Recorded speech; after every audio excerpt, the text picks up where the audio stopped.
today in my office, chatting with Diamond, and now all these people are here, and I don't take it for granted that everybody really understands how significant this is.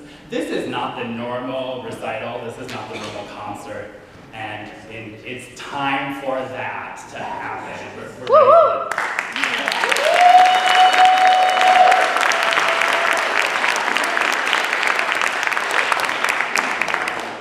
Granted, I've not shut up about this concert for like 2 years, but I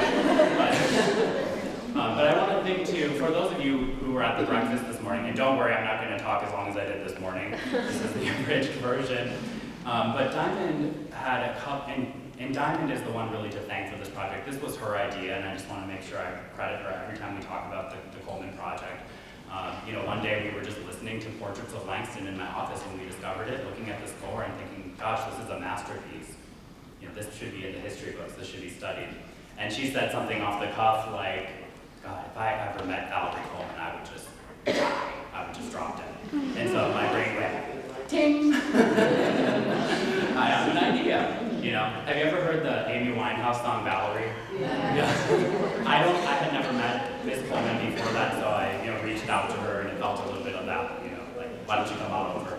And here she is. Fun fact, her bassoon concerto, a tribute to Serena Williams, is called Opus Serena, premieres tonight, right now actually, in Los Angeles with the Los Angeles Philharmonic. But she's here.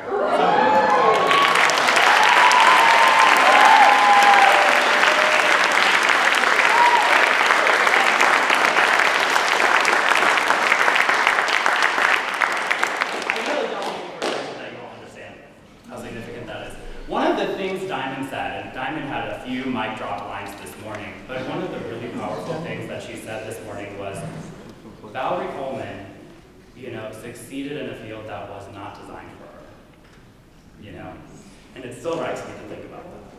Because we know that, paging through, we've known this is a problem for a long time. Go to the Norton Anthology of Music, our history book, turn through the pages and tell me the names you see, and tell me the demographics you see, and we've known this for a long time. Music has historically been a bit of a country club, right? And it's time we blow the lock off the front. Art, society, culture, everything will benefit from that if we bring more people into this great, amazing art that we call music. There's no limit to how many people can make great art. There's no limit to how many people can write music. And that's the law of abundance, and that's what this project is all about. We believe there's no limit, and that's what we call now the Representatoire Project. And this is not a one-trick pony. This is not the end of this project. We can do this again and again and again, and now the news is covering it, and I hope people all over the country see how awesome this project is, and I hope they see that, it's hard to fill a hall here at Coastal Carolina University, and look at this, on a Friday night, I know you all have places you want to be too, but you're here, and I appreciate that. But the beautiful thing about this project is, it's so simple, and it's so overdue. Nobody had to do any calculus, nobody had to do any rocket science, nobody had to publish a monograph, So it's just so overdue. And these are the kind of conversations in the Edwards Center for Inclusive Excellence that we have every day. And the Edwards Center is the organization that made this residency possible and funded this. So we're very grateful for them. Diamond is a student fellow, and you're going to meet two other of our music student fellows, Haley Cornell and Rachel Huggins. They're going to come out in a second, and they have, they can talk about this much better than me, so we're going to bring them up. I'm going to wrap up soon. Diamond calls the Edwards Center the room where it happens, and I just love that so much. These students have amazing ideas, but I'm really honest with these students. Lots of people have good ideas, but few are able to execute them. And so what I tell them is, find your allies, and I see a lot of people in this room that this could never have happened without in this room, so thank you. And just get started. Get started anywhere, somewhere, and just let people know what you're working on. And you can achieve almost anything, with that. And then when you achieve something, and this is what we're doing tonight, right? Go sing from the mountaintops. Let people know how amazing it is, what you did. And so this is our song from the mountain. So come on.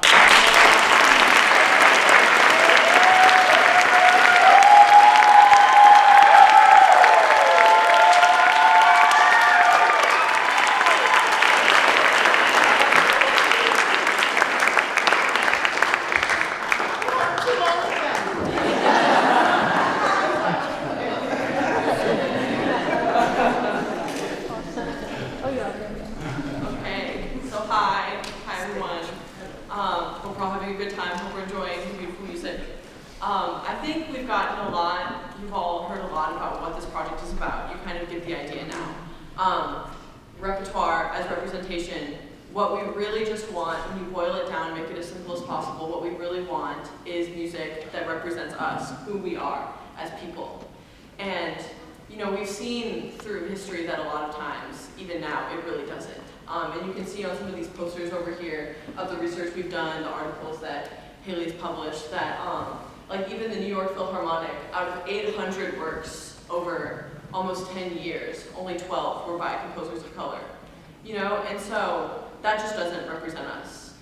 And it really begs the question, because it's not about a lack of good repertoire. We've seen tonight, there's amazing repertoire out there by a diverse group of composers. So it's not about a lack of repertoire or a lack of quality repertoire. So it's like, why have we not been doing this already? What have we been waiting on? Why have people like myself and Haley and Diamond, and probably a lot of us as young musicians, had to wonder, are there really out there people who look like me? Are there musicians like me? Can someone like me do what I want to do? And so people like Valerie Coleman have shown us that there is, and that this is possible, and that you know, a little girl doesn't have to furiously Google in her bedroom at night, musician who looks like me, for it to happen, because it's happening. And we really, with this project, just want to make it easier. We want to bring the repertoire to us, instead of forcing young musicians who don't fit the status quo to have to seek it out themselves. And a lot of, like I said, all of us have been through something like that as a young musician. And so Haley can talk a little bit more about that. Yeah, so, hi, my name's Haley. Through talking about this project for the past almost 2 years now, something that strikes a lot of people when I say it is, in the 10 years that I've been a musician, just last year was the first time I got to play a piece of music written by a woman. In 10 years. 10 years of playing a monolith. Music is all about storytelling, and we pride ourselves as musicians. Music is the universal language. Music is all about storytelling. We as musicians, that's what we're doing. We're storytellers. Think of all of those stories in 10 years that I never got to read, to perform for other people, to experience. 10 years worth of music from a monolith. That should change. And we often recognize that there is a problem in music when we talk about repertoire. And there will always be space for Mozart and Brahms. Clarinetists love Brahms. We love Mozart. But what about the stories of today? What about the stories that are being written right now by people we can talk to? So Diamond could speak a little bit more. Hello everyone, I'm Diamond. And I don't know if y'all know this or not, but Valerie Coleman is here. Like, here. I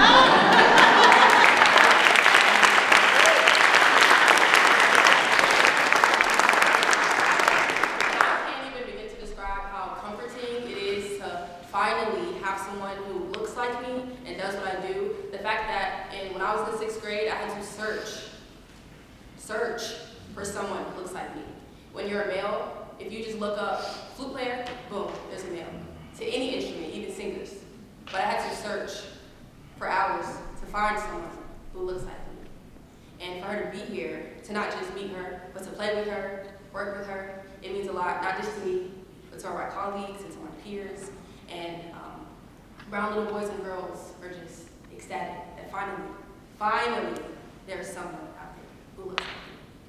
So now, we open up the floor to any questions y'all may have to Ms. Valerie.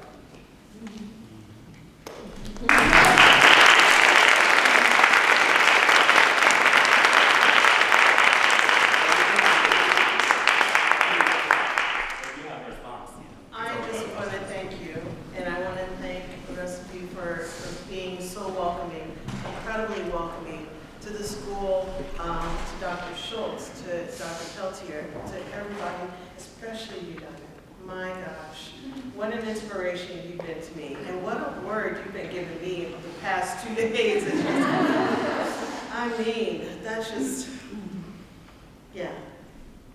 Inspiration works both ways, and I'm grateful for it. So, yeah. Thank you guys for having us. You don't have to ask any questions. I'm just happy to be here, but I'm always here as a resource. You can raise your hand if you have any, but I know that we're going to continue the program very shortly. Yeah.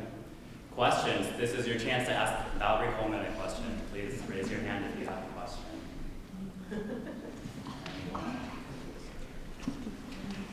Go ahead. Tim. Yeah. Who are some other, whether it's flute players or players in general, that maybe they're not a part of this program, but you see them doing the same sort of thing? Do you have anything in mind? Yes, absolutely. Let me think. There is Jackie Arrington, who is the professor of flute at Oregon. And she is somebody who is just this phenomenal flute player that started the Umoja Institute, which welcomes Black flutists and provides them with research, knowledge of connections, master classes, and even a summer festival. There's Kim Scott, who is in the jazz field, who is very connected with the National Flute Association. There's so many of us out there now, flutists of color, who have just really stepped forward and become the role models that they did not have. So it's a really exciting time for our field and for the field of music in general. Miriam Adam, a Latina composer and clarinetist from, she's at the Blair School in Memphis right now. What is that? Vanderbilt, yeah. right? Killing it. The person who is performing my bassoon concerto is Monica Ellis, who is a professor at Manhattan School of Music and is the bassoonist of Imani Wins, graduated from Manhattan School at Juilliard and Oberlin. This is a really exciting time because we're not only seeing these artists come to the fore and organizations like the Sphinx Foundation come to the fore to assist as advocates, but also the composers that are out there who are really taking what they've learned from their Western training and infusing it with their own culture and heritage to create new sounds that are uniquely theirs, which means an enrichment of repertoire for all of us, especially whether it be band, chamber music, or even orchestral works. So for a while, it seemed like classical music was pretty much moving in this kind of cycle of staleness, but now it's just expanding, and it has to. Other questions? Yes, go. At what age did you know that you wanted to make this your school?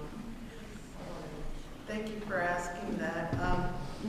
I have to admit that I grew up in the West End, Louisville, and that is an inner city neighborhood, and I don't know at which point I decided that I wanted to play flute, but my mom told me that I was walking through the backyard picking up tree branches when I was a toddler, pretending it was a flute. So there might have been some kind of thing that was already there. We had in our house this organ that we got from a secondhand store. It was really kind of like a Casio, but it sounded like a Hammond organ. If you guys know a Hammond organs from church, you press those keys like, so that was in our house, and that was a part of me and my sister's playtime.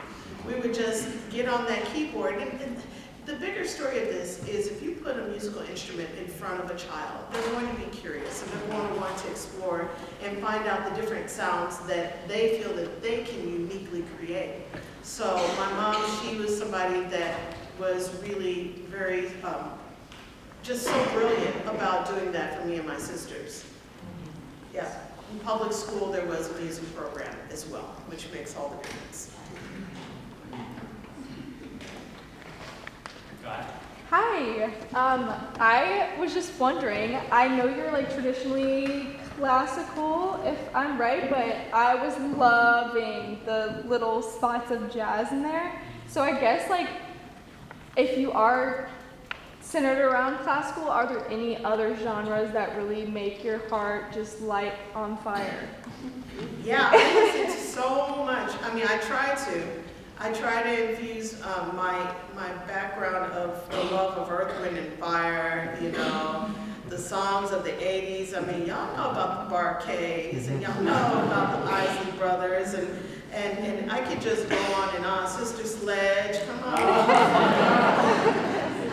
So, yeah, when I grew up, the radio was the thing. And yeah, we just listened to the radio, and that really informed things. When I joined Imani Winds, you know, I was around people who were listening to different things as well. The horn player of the group was listening to Brazilian music, and so we listened to the rhythms and we listened to the melody and how it worked, and started to infuse that. It became our palette of just trying out different sounds.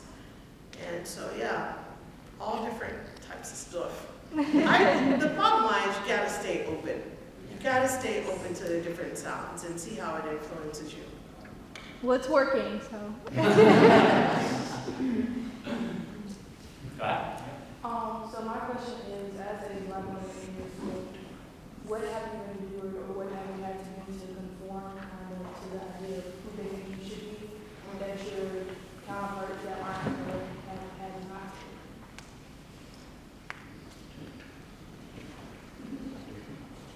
It's all a matter of perspective, I think. And within the classical field, as a flutist, we've had to, in order to be defined as valid, we have to learn a certain repertoire, we have to learn certain techniques.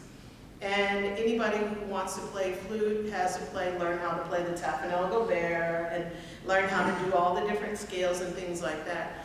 But the trick is to, at a certain point, just know that that's not all there is.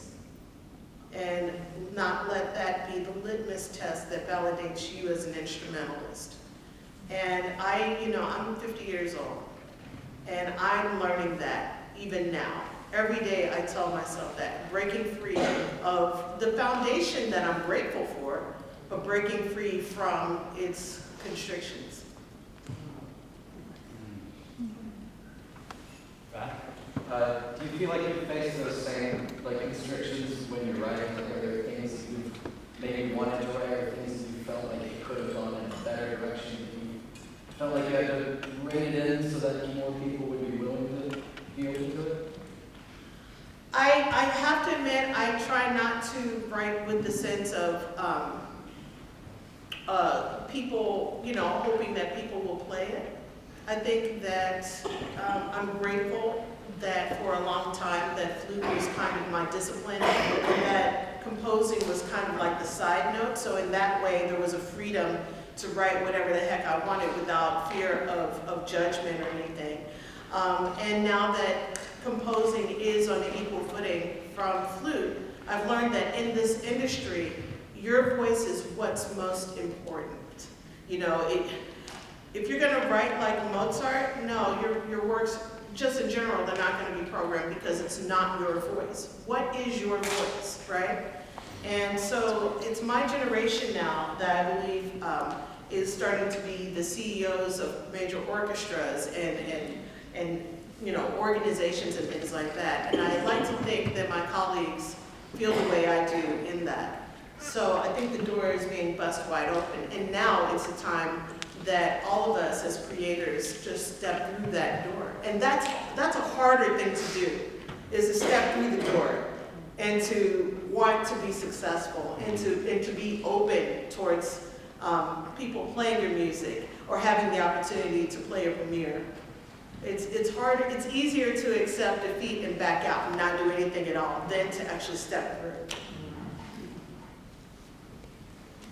Go ahead, Ray. And we'll take one more, so you'll be the last one. How's that? You're leaving some really inspirational footprints in music. What are the biggest takeaway you want folks to bring from your work and passion? Create. And whatever that means to you. Whether it's creating a beautiful dish of food knitting your next beautiful ugly sweater, or collaborating if you're an instrumentalist who does not write music, collaborating with the composer or somebody who is of a creative mind who has somehow fused holistically performing and creating together.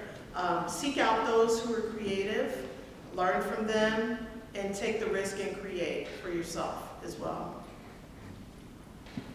What do you think are some ways in which your music and your work has been influenced by your perspective as a person of color and as a woman? I think a great deal, yeah. And not just as a woman, because I see a lot of my brothers out there that are like Carlos Simon, are just killing it. They are just creating, you know, Carlos Simon, for example, he was raised in a church, his father was a pastor, and he has infused gospel music that he grew up with into the classical strain. And that is so incredibly exciting to see. Jennifer Higdon is a multi-Grammy winning composer who is writing a concerto a month, it seems. And so hearing this wide array of composers from diverse representation, creating music that has such depth and craft is just incredibly inspiring. And sometimes I find myself saying, ooh, I wish I had that. But you know, like I said, today's music is such an exciting time.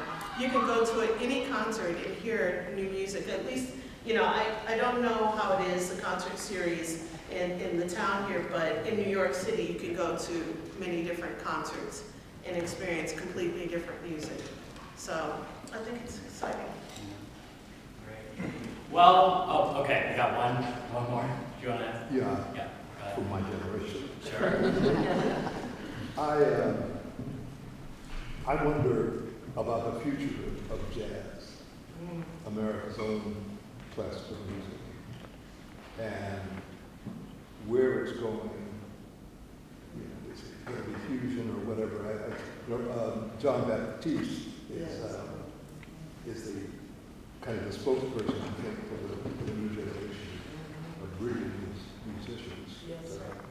Sometimes I wonder, you know, what's going to happen, because there's an African core to jazz that if it's not there, it's not jazz. And so I think, you know, that's something important. And I wonder if you have any thoughts about it. You know, my thoughts about that is that to John Baptiste, my brother Jason Moran, and Danilo Perez, and Esperanza Spalding, and Marcus and E.J. Strickland, all of my brothers and sisters in jazz right now, they are becoming legends in their own right. And they're stepping into their voice and they're acknowledging they have with them an aura of the past around them, of those who taught them, and of the lions of the past. And like Jason Moran, for example, he has in his studio a big old head, a Fats Waller head. He had it done during Mardi Gras. And so he just has it on the side to remind him all the time. And so I'm trusting with confidence, and I'm trusting with joy at what jazz is doing right now. And I really, in Terrence Blanchard with Fire Shut Up in My Bones at the Metropolitan Opera, these brothers and sisters are stepping into opera, and they're stepping into orchestral music and all of these classical mediums. And we're hungry for it because we're hearing sounds that really speak deeply to us. And we know that and the people who program in orchestras, they're seeing that their seats are filling up whenever Esperanza Spalding has Iphigenia, the opera, if they're going to present that. And so they know that the tide is changing to be more inclusive, and different sounds are happening. But I just trust. I trust the innovation that's going on. I celebrate it. I have no worry. Thank you. And the proof is in this room, because look, you know, I mean, this this audience is full, and you're the innovation that we're celebrating tonight. So we just, I mean, how can we possibly say thank you enough? Thank you so much for being here and for your time.